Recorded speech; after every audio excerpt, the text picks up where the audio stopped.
une façon d'aller chercher un parfum qui est extraordinaire, vous allez voir. Pas compliqué du tout. On utilise le sirop, on utilise des produits bruts, nobles, la gousse de vanille, le gingembre, le sirop d'érable. Qu'est-ce qu'on fait? C'est que, dans le fond, on utilise une technique de cuisson qui est une technique par osmose. Alors, c'est un échange. Pour vulgariser un peu, là, on ne tombera pas dans de la chimie alimentaire, mais l'osmose, c'est « je t'en donne et tu m'en donnes ». Alors, c'est un peu le pouvoir sucrant du sirop d'érable qui pénètre les petites pièces de gingembre, et c'est le gingembre qui en donne un peu de son parfum. Alors, tout ça fait que ça crée un équilibre aromatique, vous allez voir. On ne perd pas le goût du sirop, mais on a un petit côté aromatique du gingembre là, qui arrive là, doucement, là, et c'est extraordinaire. On va pouvoir napper des desserts, on va pouvoir confectionner des préparations. C'est une technique, en fait, c'est une capsule que vous aurez à visionner et qu'on utilisera pour des préparations ultérieures. Donc, on fait 2 préparations.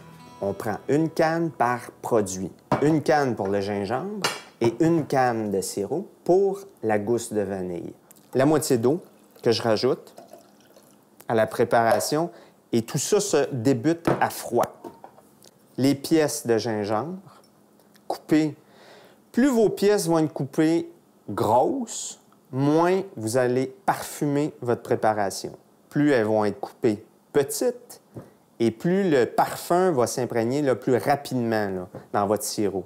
Donc, on débute la cuisson à doux. On y va doucement, lentement. Ce que je veux le plus possible, c'est pas dépasser 100 degrés Celsius. L'idéal serait de travailler... Moi, je travaille régulièrement avec des thermomètres. L'idéal, ce serait de vous travailler avec un thermomètre à bonbons. Pourquoi? Parce qu'on peut juste le glisser ici, sur votre... et ça ne touche pas le fond de la casserole. Alors, c'est vraiment le thermomètre idéal là, pour travailler les confiseries. Fixez-vous un point de repère. Vous mettez votre canne de sirop, vous regardez à quel niveau, vous rajoutez votre eau. Mettons que vous avez gagné 1 pouce. Alors, c'est quand vous avez perdu votre pouce d'eau que la consistance et la préparation est terminée. Même principe, même préparation, on change de parfum. On utilise la gousse de vanille. Alors, c'est ces belles petites billes-là qu'on veut récupérer et qu'on va voir aussi dans notre préparation. Mais c'est ce qui va donner tout le beau petit côté. C'est magnifique comme produit, ça, ce que ça donne. C'est délicat, c'est beau comme tout. J'ai mis ma canne de sirop, j'ai ajouté ma partie d'eau. C'est le même principe que pour le gingembre. Donc, on a fini notre préparation. On est revenu à notre consistance initiale, c'est-à-dire la texture du sirop d'érable. Et puis, allez pas vous débarrasser des gousses. On l'ajoute dans des belles bouteilles en long vitrées de cette façon-là. Vous pouvez rajouter des gousses.